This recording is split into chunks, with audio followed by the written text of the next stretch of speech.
कक्षा अष्टमी के सभी भैया बहनों का हार्दिक स्वागत एवं अभिनंदन। आज की कक्षा में हम लोग जो अपना पाठ संख्या 6 षष्ठ पाठ जिसका नाम था गृहम शून्यम श्रुताम विना, इस पाठ का अध्याय जो हमने पाठ पढ़ा था उसके अभ्यास प्रश्न हमने कुछ किए थे, उससे आगे की ओर हम लोग आज पढ़ेंगे। तो देखिए किस प्रकार से हमने पहला प्रश्न ये किया था, अधोलिखितानां प्रश्नानाम् उत्तराणि संस्कृत भाषया लिखत कि दिष्टया का समागता, सौभाग्य से कौन आ गई, तो इसका उत्तर था शालिनी। शालिनी है वो सौभाग्य से आ गई, तो का के स्थान पर उत्तर हो जाएगा शालिनी। शालिनी अस्तु। उसके बाद में राकेश से कार्यालय का निश्चिता, राकेश के कार्यालय में क्या निश्चित हुई, तो राकेश के कार्यालय में एक गोष्ठी या महत्वपूर्ण गोष्ठी निश्चित हुई, तो हम लिख सकते हैं महत्वपूर्ण गोष्ठी। महत्वपूर्ण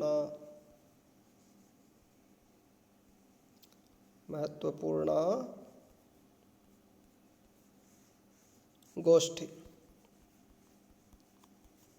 महत्वपूर्ण गोष्ठी। उसके बाद में तीसरा प्रश्न था कि राकेश शालिनीं कुत्र गंतुम कथयति, राकेश है वो शालिनी को कहाँ जाने को कहता है, वो चिकित्सिका के पास जाने को कहता है, तो हम लिख सकते हैं चिकित्सिकां प्रति।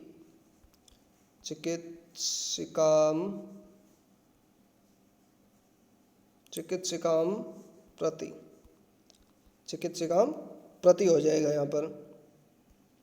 अगला है सायंकाले भ्राता कार्यालयात आगत्य किम करोति, शाम को भाई जो है वो कार्यालय से आकर के क्या करता है, तो दीपम प्रज्वाल्यति, एक तो दीप जलाता है, तो दीपम प्रज्वाल्यति।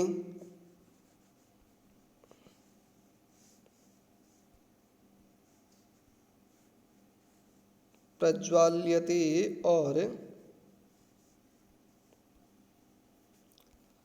भवानी स्तुतिम च करोति, दीपम प्रज्वल्यति भवानी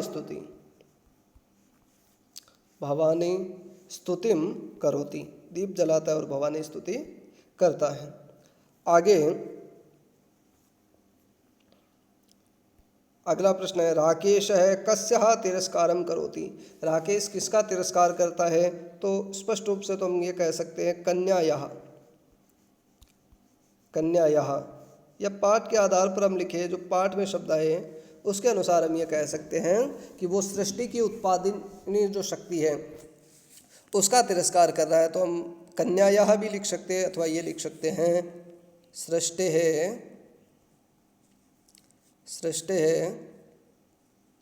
सृष्टि की उत्पादिन्या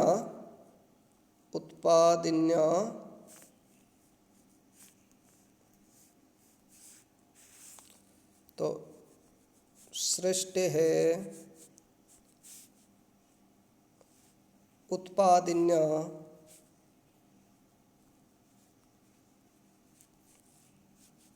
उत्पादिन्या शक्त्यः, सृष्टि की उत्पादन शक्ति का यानी देवी का एक तरह से हम कह सकते हैं वो तिरस्कार करता है। तो राकेश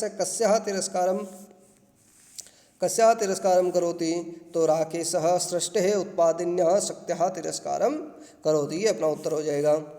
अगला प्रश्न है शालिनी भ्रातरम काम प्रतिज्ञां कर्तुम कथयति, शालिनी भाई को क्या प्रतिज्ञा करने को कहती है।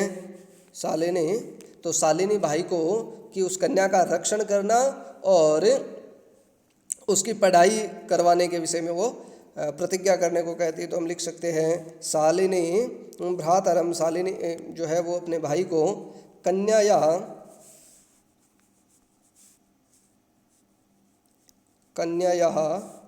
के रक्षण में, कन्या की रक्षा करने में, तस्याः उसके पठन में दत्त चित्त स्थास्यति, वो एकदम दत्त चित्त होकर के रहेगा। उसके वो प्रतिज्ञा करने को कहती है। तो इति प्रतिज्ञां कर्तुं कथयति। अगला जो प्रश्न है वो है यत्र नार्यः न पूज्यन्ते तत्र किं भवति। जहाँ नारियों की पूजा नहीं होती वहाँ क्या होता है? तो जहाँ नारियों की पूजा नहीं होती तत्र वहाँ सारी क्रियाएं जो है वो अफला, बिना फल वाली क्रियाएं हो जाती। अफलः क्रियाः भवन्ति, क्रियाएं अफल हो जाती हैं। सारी क्रियाएं जो है वो बिना फल देने वाली, किसी भी कार्य का कोई फल प्राप्त उनको नहीं होता है। चलिए आज ये आगे का प्रश्न संख्या 2 हम लोग देखेंगे। कोक अधोलिखित पदानां संस्कृत रूपम, अथवा हम ये कह सकते हैं तत्सम रूपम। तत्सम को मतलब का तत्सम का अर्थ यही होता है जो हिंदी और संस्कृत में एक समान प्रयुक्त होते हैं। जैसे कुछ शब्द होते हैं, जैसे घर शब्द है, ये हिंदी में प्रयोग होता है लेकिन संस्कृत में नहीं होता है। लेकिन गृह जो शब्द है वो हिंदी में भी प्रयोग होता है और संस्कृत में भी प्रयोग होता है। तो तत्सम यानी वो शब्द जो हिंदी और संस्कृत दोनों में एक जैसे प्रयुक्त होते हैं उनको तत्सम कहते हैं। और एक होता है तद्भव, यानी जैसे मैंने घर का उदाहरण दिया वो केवल हिंदी में प्रयोग होता है, संस्कृत से बदल करके आया हुआ रूप है। तो संस्कृत रूपम अथवा हम उसको कह सकते हैं तत्सम रूप लिखिए। जैसे कोक, कोक को हम संस्कृत में कुक्षी कह सकते हैं। कुक्षी माने कोक होता है, ठीक है। कुक्षिन शब्द का कुक्ष से कुक्षी, ठीक है, कुक्षी। तो कोक को क्या लिखेंगे? कुक्षी। आगे ख जो है सात है, सात को हम लोग कहते हैं सह, सात को शह कहते हैं, सार्धम भी कहते हैं। तो इसका संस्कार सात का संस्कृत हो जाएगा शह। उसके बाद में गोद, गोद को संस्कृत में कहते हैं क्रोड, क्रोड, क्रोड। गोद को क्या कहेंगे? क्रोड है, ठीक है। उसके बाद में चौथा जो है अपना भाई, भाई को कहते हैं भ्राता, भाई को कहेंगे भ्राता। कुआ, कुएं को कहेंगे कूपम, कुएं को क्या कहेंगे? कुएं को कहेंगे कूपम। और अंतिम है दूध, दूध को कहते हैं दुग्धम, दूध को क्या कहेंगे? दुग्धम। अस्तु, तो इस प्रकार से ये इनके संस्कृत है। कोख के लिए कुक्षी, सात को कहेंगे सह, सात को सह कहेंगे, और गोद के लिए हम लोग प्रयोग करेंगे क्रोडह शब्द। अस्तु, इस प्रकार से ये इनके तत्सम या संस्कृत रूप है। आगे अगले प्रश्न की ओर हम लोग देखते हैं। प्रश्न संख्या 3। प्रश्न संख्या 3 है उदाहरणम अनुसृत्य, यानी उदाहरण का अनुसरण करके कोष्टक प्रदत्तेषु पदेषु तृतीया विभक्तिम प्रयुज्य रिक्त स्थानानि पूरयेत्। यानी कोष्टक में जो शब्द दिए हुए, मातृ शब्द है, परिश्रम है, लेखनी है, नेत्र है, मित्र है, ये जितने शब्द आए हैं उनकी हम लोगों को तृतीया विभक्ति भर करके यहाँ यानी तृतीया विभक्ति में उनको भरना है। जैसे मातृ शब्द, मातृ शब्द इसका उदाहरण के रूप में आया है मात्रा सह पुत्री गच्छति, क्योंकि सह के योग में सदैव तृतीया विभक्ति का प्रयोग होता है। तो मात्रा या मातृ शब्द की तृतीया विभक्ति है, ठीक है। उसके बाद में अगला ख है परिश्रम। इस परिश्रम शब्द का तृतीया विभक्ति हो जाएगा परिश्रमेण। क्या हो जाएगा? परिश्रमेण, परिश्रमेण।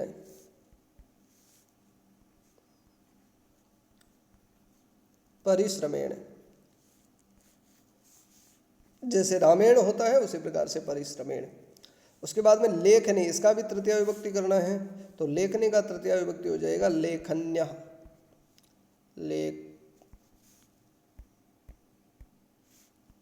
लेखन्य, लेखनी का तृतीया हो जाएगा लेखन्य। उसके बाद में तीसरा है नेत्र। नेत्र का क्या हो जाएगा? नेत्रेण। क्या हो जाएगा? अस्तु, इसमें अपने को ये ध्यान में रखना है नेत्र जो होते हैं वो सदैव एक नहीं दो होते हैं हमेशा। तो इसका द्विवचन में ही रूप प्रयोग करेंगे हम, तो नेत्राभ्याम हो जाएगा। क्या हो जाएगा? तृतीया विभक्ति का ही प्रयोग करना है, लेकिन द्विवचन का प्रयोग करना है, तो नेत्राभ्याम। क्या हो जाएगा? नेत्राभ्याम, क्योंकि आँख सदैव दो होती है, इसलिए नेत्राभ्याम। उसके बाद में अंतिम है शह। तो मित्र, मित्र का तृतीया विभक्ति करेंगे तो ये भी हो जाएगा मित्रेण। क्या हो जाएगा? मित्रेण। अस्तु, तो इस प्रकार से सबकी तृतीया विभक्ति माता की आई हुई है, मातृ शब्द,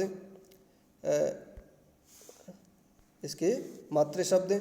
उसके बाद में ये परिश्रम की परिश्रमेण, ठीक है, रामेण की तरह परिश्रमेण।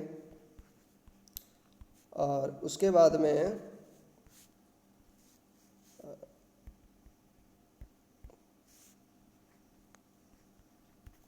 परिश्रमेण के बाद में लेखनी की हो जाएगी लेखन्या, लेखन्या।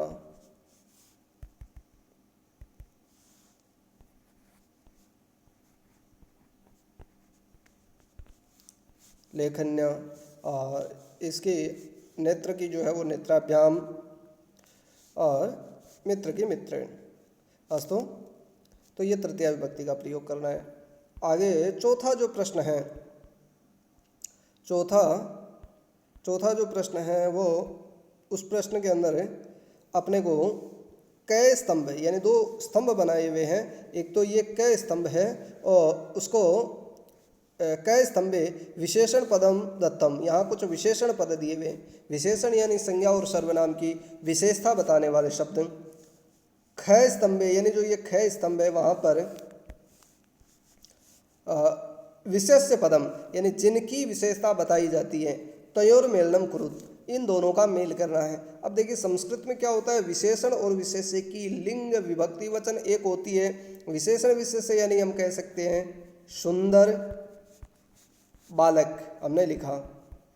तो अब ये सुंदर बालक की विशेषता क्या है? सुंदर, सुंदर एक क्या है? विशेषण है। और ये बालक क्या है? विशेष्य है, क्योंकि विशेषता किसकी बताई जा रही है? बालक की। तो संस्कृत में एक नियम है, ये बालक शब्द पुल्लिंग में होता है, तो इस सुंदर को भी हम पुल्लिंग में करेंगे, यानी इसके आगे विसर्ग लगा देंगे। ये एक वचन है तो इसको भी एक वचन करेंगे। ऐसा इसको कहते हैं विशेषण विशेष्य में जो लिंग विभक्ति वचन को समान करना। तो इसमें देखिए अपने को विशेषण और विशेष्य जो मिलाने हैं, तो इधर ये विशेषण है स्वस्था। यहाँ स्वस्था किसकी विशेषता बताई हुई है पाठ में? स्वस्था मनोदशा। स्वस्था को हम किसके साथ मिलाएंगे? मनोदशा। देखिए मनोदशा स्त्रीलिंग है, इसलिए स्वस्थ का भी स्त्रीलिंग किया है स्वस्था। तो स्वस्था मनोदशा ये आपस में मिला हुआ रहेगा, ठीक है। उसके बाद में संपूर्णा, क्षमा, महत्वपूर्ण। तो ये महत्वपूर्ण जो है, महत्वपूर्ण किसकी विशेषता आई है यहाँ पर? गोष्ठी, क्योंकि उसका भाई कहता है महत्वपूर्ण गोष्ठी। तो हालांकि दोनों ही स्त्रीलिंग है, लेकिन हम पाठ के आधार पर इनको मिला रहे हैं। तो क्योंकि वैसे ये भी मिल सकता है क्योंकि स्त्रीलिंग है, लेकिन पाठ के आधार पर क्या है? गोष्ठी की विशेषता क्या है? महत्वपूर्ण गोष्ठी। तो महत्वपूर्ण गोष्ठी ये इससे। जगन्यम, जगन्य का यहाँ पर है क्या? ये जगन्यम कृत्यम, जगन्यम का कृत्यम के साथ मिलाएंगे। और उसके बाद में क्रीडंती, देखिए स्त्रीलिंग है क्रीडंती, सत्र प्रत्यांत स्त्रीलिंग, खेलती हुई। तो उसको किससे मिलाएंगे? पुत्री से। पुत्री भी स्त्रीलिंग है, इसलिए क्रीडंती पुत्री, खेलती हुई बेटी। और कुत्सिता, कुत्सिता को किससे मिलाएंगे? वृत्ति से। कुत्सिता, कुत्सिता वृत्ति। तो ये भी कुत्सिता भी स्त्रीलिंग में आया है, क्योंकि वृत्ति भी स्त्रीलिंग में है। तो हम कुल मिलाकर के ये कह सकते हैं कि कै जो है, या इसको हम ऐसे कह सकते हैं कि ये जो एक नंबर है इसको घ से मिलाना है, इसको घ से मिलाना है मनोदशा। महत्वपूर्ण इसको ग से मिलाना है। ठीक है। तीसरा जघन्य, जघन्य में इसको क से मिलाना है। और चौथा जो क्रीडंती है उसको ख से मिलाना है, पुत्री से। और पांचवा कुत्सिता जो है उसको ग से, वृत्ति से मिलाना है। अस्तु, तो इस प्रकार से हम लोगों ने आज ये 4 प्रश्न पूरे किए हैं, 4 तक के प्रश्न। आगे के जो प्रश्न हैं उनको भी हम लोग आगे की कक्षाओं में करेंगे। जैसे 5, 6, 7 ये 3 प्रश्न अपने शेष रहे हैं, तो उनको भी हम लोग आगे की कक्षा में करेंगे। अस्तु, तो आगे की कक्षा में आगे के प्रश्नों के साथ फिर से हम लोग अपने विषय वस्तु को आगे बढ़ाएंगे। तब तक सभी को नमस्कार।